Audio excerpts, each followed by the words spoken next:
Hey there, so today is day 14 of my challenge. So आज मैं क्या करूँगा, आज मैंने एक टेस्ट देना है। जैसे कि ये देखो विजन का मैंने पिछले मंडे को मैंने ये टेस्ट दिया था। अब नेक्स्ट मंडे को मैं न्यू टेस्ट दूंगा। जैसे कि आज मंडे है तो आज भी दूंगा और नेक्स्ट मंडे को भी दूंगा। मंडे टू मंडे मेरा टेस्ट चल रही है। तो जो पिछला मंडे था, प्रीवियस मंडे, उसमें मेरा स्कोर था 73। ये दिखेगा नहीं क्योंकि ये उल्टा आ रहा है, तो ये मैं दिखाता हूँ। बस विजन का टेस्ट दूंगा आज, फिर उसके बाद आपको बताऊंगा कि क्या मेरा स्कोर आया और पूरा अपडेट दूंगा। क्योंकि मैं प्रीलिम्स की टेस्ट सीरीज भी लगा रहा हूँ और साथ साथ में मेंस अभी मैं GS2 कर रहा हूँ और वो भी मैं आपको दिखाऊंगा कि मैं GS2 कैसे कर रहा हूँ। ठीक है, और GS2 में मैं क्या क्या कौन कौन से नोट्स है जो जिन I am also bit confuse between कि which test series is best. Likewise, we have 2-3 option: Vision, Vajiram, and that Shunya IS also, and Next IS. So 2-3 option we have. तो अब आई एम बिट कन्फ्यूज कि कौन सी test series ली जाए, which test series we have to pursue for. So I am thinking like दो तीन मेरे जो सीनियर्स थे उन्होंने मेरे को सजेस्ट किया कि विजन के लगाओ, तो विजन के टेस्ट में लगा रहा हूँ।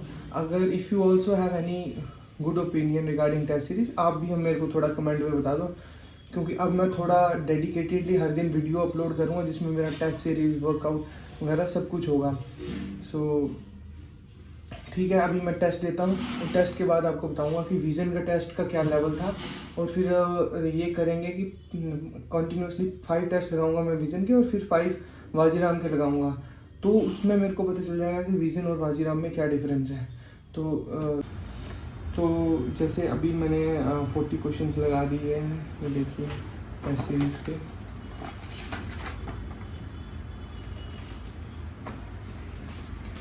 कर दी 40 क्वेश्चन तक। तो मैं आपको बताना चाहता हूँ, अब मेरा मन कर रहा है कि मैं इसको बाकी 50 क्वेश्चन कंप्लीट करके, क्योंकि टेस्ट सीरीज बहुत लंबी होती है और यहाँ पे ही मेन प्रॉब्लम आ जाती है, बच्चे नहीं लगा पाते हैं क्योंकि वो सोचते हैं कि हम बाद में टेस्ट सीरीज कंटिन्यू कर देंगे या लाइब्रेरी में जाके कर लेंगे। तो ये चीज़ें आने लग पड़ती है क्योंकि माइंड भी हमारा प्रॉब्लमेटिक सिचुएशन से भागता है, बट हमें यही सीखना है, यहाँ से ही हमें उसको टेक ओवर करना है। जैसा कि अभी मैंने प्रीलिम्स का टेस्ट कंप्लीट कर लिया है, तो अब मैं कल इस टेस्ट को चेक करूंगा और रिवाइज करूंगा। तो आज का मेरा टारगेट था ये टेस्ट कंप्लीट करना, और उसके बाद ये अपना GS2 का हम क्या करेंगे, आंसर राइटिंग करेंगे।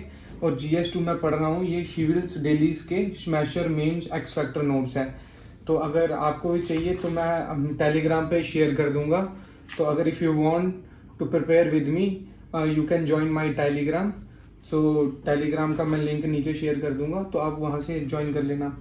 तो ये मैं अभी इसके आंसर राइटिंग करूँगा। तो ये मैं आपको दिखाना चाहता हूँ, जैसे ये कॉन्स्टिट्यूशनल मोरालिटी थी, इस पर मैं आंसर लिख रहा था। ठीक है, कॉन्स्टिट्यूशनल मोरालिटी, फिर इसमें स्ट्रक्चर कैसा होना चाहिए, फंक्शन कैसा होना चाहिए, और ये मैंने आंसर लिखे हुए PYQs लिख रहा हूँ अभी मैं।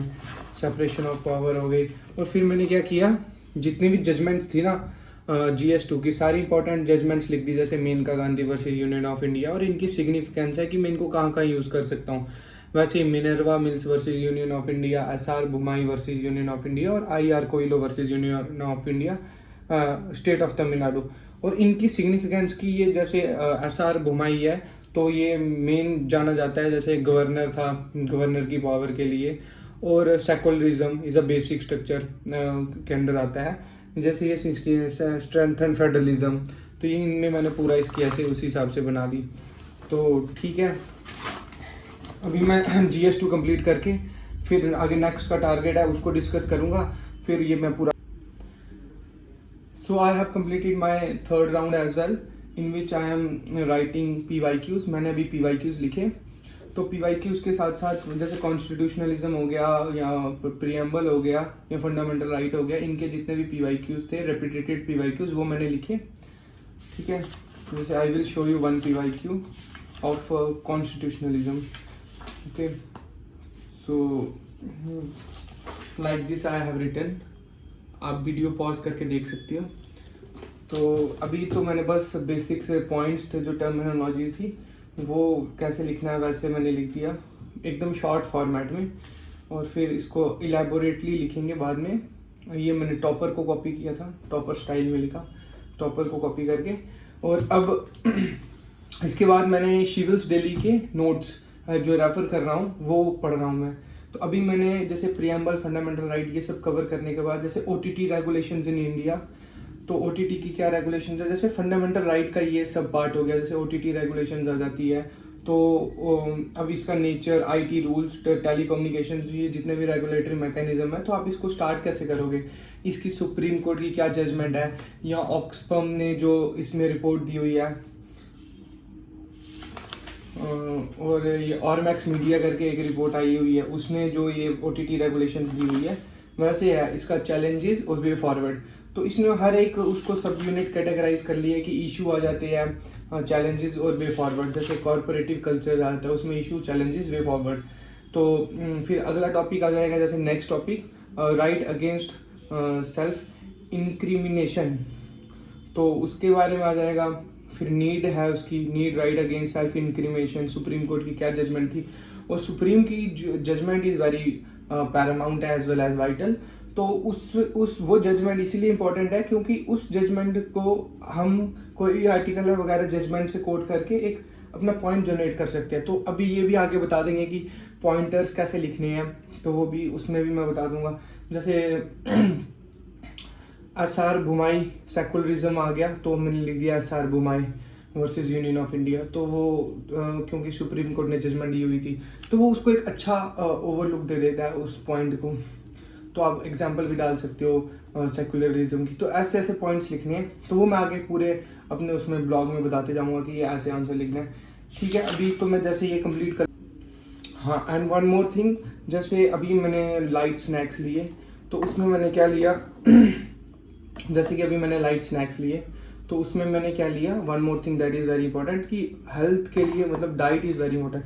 ये मैंने लिया क्या कहते हैं इसको, ये देख लो आप, सत्तू, because one of my friend he is from UP, तो उसने मेरे लिए सत्तू मंगवाया था।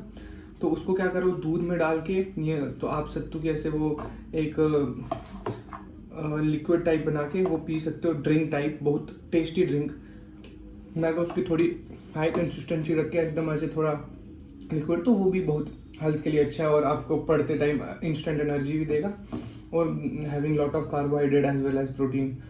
तो डाइट भी ऑल्सो 6:30 पे मैं वर्कआउट करने गया था।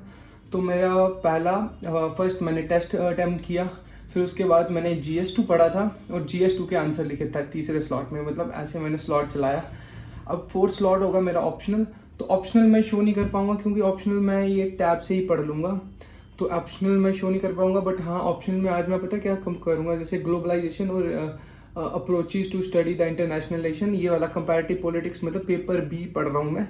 तो जैसे मैं ऑप्शनल कंप्लीट करूँगा, फिर मैं कुछ आपको ऑप्शनल के जो आंसर मैं लिख रहा हूँ वो शो कराता हूँ। Likewise here I am writing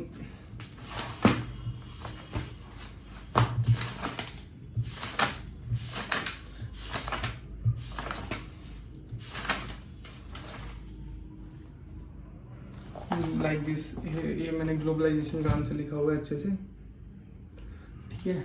तो ग्लोबलाइजेशन है स्ट्रक्चर, और ऐसे भी लिख रहा हूँ मैं, तो ये भी मैं शेयर करते जाऊँगा। और अब हर दिन ब्लॉग बनेंगे, और मैं पूरा सेट पैटर्न कोड है मेरा कि मैं 10 आवर तक तो पुश करूँगा, कोशिश होगी। जैसे आज मेरा 8.5 तक 9 आवर तक हो गया है, और वर्कआउट भी। और क्योंकि इस टाइम पे आई डोंट नो वाई पढ़ने का मन ही नहीं कर रहा है, बिकॉज ऑफ दिस ये फेलियर जो अटैम्प्ट रहा, इसका भी कारण हो सकता है। और क्योंकि अभी कोई भी बच्चे नहीं पढ़ रहे हैं, ये अक्टूबर और नवंबर के बाद स्टार्ट कर लेंगे, तो अभी तक के